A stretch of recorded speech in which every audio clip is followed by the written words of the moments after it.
My girlfriend turned out to be my sister. My life was never the same again. I met Sarah during my sophomore year at college, and from the moment our eyes locked across the crowded cafeteria, I was smitten. She was everything I had ever dreamed of, smart, funny, and with a smile that made my heart race. We quickly became inseparable, spending every moment together, sharing our hopes, dreams, and fears. It was perfect. After a few months, I decided to introduce her to my family. My dad had always been distant and secretive, especially about my mom, who had passed away when I was just a baby. Still, I hoped meeting Sarah would bring some warmth into our home.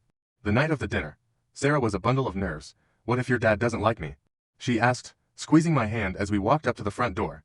"He's going to love you," I reassured her, feeling a pang of anxiety myself. My dad's approval meant a lot. Even though we had never been particularly close, dinner started off well enough. My dad was unusually talkative, asking Sarah about her studies and interests. She charmed him effortlessly, and I began to relax. Halfway through dessert, my dad excused himself and disappeared into his study. When he returned, he had a strange look on his face and an old, leather-bound book in his hands. He placed it on the table and slid it towards Sarah. "What's this?" she asked, looking at me for reassurance. "It's an old family album," my dad said, his voice trembling. "There's something you both need to see." I opened the album, flipping through the pages of black and white photographs of relatives I had never met. Then, I saw a picture that made my blood run cold. It was a photo of my mom, young and beautiful, holding a baby girl. "That's my mom," I said, my voice barely a whisper. "And that's not me, that's your sister," my dad said, his eyes filled with tears. "Your mother and I had to give her up for adoption. We were too young and couldn't afford to raise 2 children. I've been trying to find her for years." Sarah gasped, covering her mouth with her hands. "No," she whispered, shaking her head. "It can't be." My dad handed her a piece of paper. "I finally found her adoption records a few months ago. I didn't know how to tell you. I didn't think it was possible you two would meet." Sarah took the paper with trembling hands, her eyes scanning the document. Her face went pale, and she looked at me with a mix of horror and disbelief. "Oh my God," she said, tears streaming down her face. "It's true. I'm your sister." The room spun, and I felt like I was going to be sick. Everything we had shared, everything we had felt, was now twisted and wrong. "This can't be happening," I muttered, backing away from the table. Sarah stood up, her chair clattering to the floor. "I have to go," she said, her voice breaking. She ran out of the house, leaving me standing there in shock. The next few days were a blur. I couldn't eat, couldn't sleep. My mind raced with thoughts of Sarah, of our love, now tainted by the truth. I tried calling her, texting her, but she didn't respond. It was like she had vanished. One night, I decided to take a walk to clear my head. I ended up at the park where Sarah and I had spent so many happy hours together. I sat on our favorite bench, staring at the spot where we had carved our initials into the wood. Suddenly, I heard a rustling behind me. I turned and saw Sarah standing there, her eyes red from crying. "I didn't know where else to go," she said, her voice barely audible. We sat in silence for a long time, the weight of the truth hanging between us. Finally, Sarah spoke. "What are we going to do?" "I don't know," I admitted, my heart aching, "but we have to figure this out. We can't just pretend it didn't happen." She nodded, wiping away her tears. "I still love you," she said softly. "I don't know how to stop." "I love you too," I whispered, my voice choked with emotion. "But we can't be together. It's not right." As the reality of our situation sank in, we held each other, sobbing quietly. The world felt like it had been turned upside down, and our perfect love story had become a nightmare. In the weeks that followed, we tried to navigate our new reality. We sought counseling, both individually and together, trying to make sense of our feelings and the impossibility of our situation. It was the hardest thing either of us had ever faced. One day, Sarah called me, her voice filled with a strange sense of calm. "I think I found a way for us to be okay," she said. I met her at the park, the place where our world had been shattered. She handed me a plane ticket. "I'm leaving for a while," she said. "I need to get away, to find myself and heal." "We both do," I nodded, knowing she was right. "Where are you going?" "Somewhere far," she said, managing a small smile. "But I'll be back, and when I am, maybe we can start over, as siblings." It was the hardest goodbye I had ever said. Watching her walk away, I felt like a part of me was being ripped out, but I knew it was the only way. As I sat on the bench, staring at our carved initials, I realized that sometimes the wildest, most unexpected twists in life are the ones that force us to grow the most. And while our love story had ended in the most unimaginable way, it was also the beginning of a new journey, one where we would find ourselves and, hopefully, find a way to be family. Months passed, and I tried to move on with my life. But the emptiness Sarah left behind was too much to bear. I started hanging out with a rough crowd, finding solace in the haze of parties and the numbness of drugs. It was a downward spiral, and I was falling fast.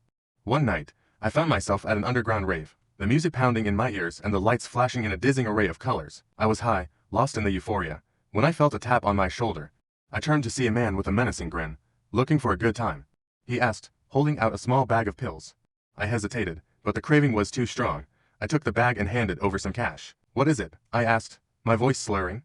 Something new, he said with a wink. It'll take you places you've never been. I didn't care. I just wanted to escape. I popped a pill and let the night consume me. Hours later, I stumbled out of the club, my mind a blur. As I wandered the dark streets, I noticed a van parked across the road. Something about it seemed off, but my senses were too dulled to care. A man approached me, shoving me inside the van before I could react. I woke up in a warehouse, my head pounding and my vision blurry. A group of men surrounded me, their faces hard and unforgiving. The leader, Marco, stepped forward. Welcome to your new life, he said, his voice cold. You're going to help us expand our empire. They forced me into their drug operation, making me run dangerous errands and deliver packages to shady characters. The more I resisted, the deeper I sank into their world. I became addicted to the drugs they supplied, using them to numb the pain of my shattered life. One day, while making a delivery, I saw a familiar figure in the distance. It was Sarah, looking gaunt and haunted. She noticed me and ran over, her eyes wide with shock. What are you doing here? She whispered. I could ask you the same thing, I replied, my heart aching at the sight of her. Are you involved with them too? She nodded, tears streaming down her face.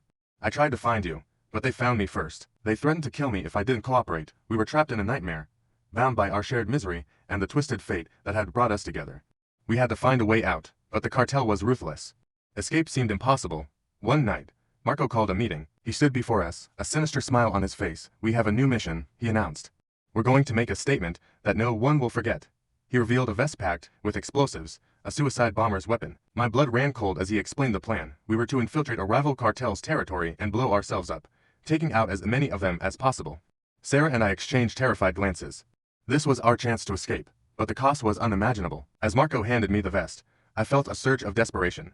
I couldn't let this happen. That night, Sarah and I made a pact. We would find a way to sabotage the mission and escape together. We couldn't let the cartel use us as pawns in their deadly game. The day of the mission arrived, and we were loaded into a van with the other recruits. My heart pounded as we drove toward the rival cartel's compound. I glanced at Sarah, who gave me a determined nod. As we neared our destination, I spotted an opportunity. The van slowed down to navigate a narrow alley, and I whispered to Sarah. Now, we lunged for the driver, overpowering him and causing the van to swerve wildly. The other recruits panicked, and chaos erupted. I tore off the vest and threw it out the window, praying it wouldn't detonate. We jumped out of the van and ran, our hearts pounding with fear and adrenaline. The explosion behind us lit up the night sky, but we didn't look back. We had to keep moving, had to find a way out of the city and away from the cartel's reach. After what felt like hours of running, we found refuge in an abandoned building. We collapsed on the floor, gasping for breath. We did it, Sarah said, her voice trembling.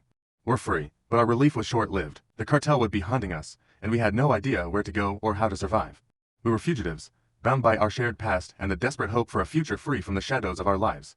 As we lay there, exhausted and terrified, I realized that our story was far from over. The world was a dark and dangerous place, but as long as we had each other, we had a chance.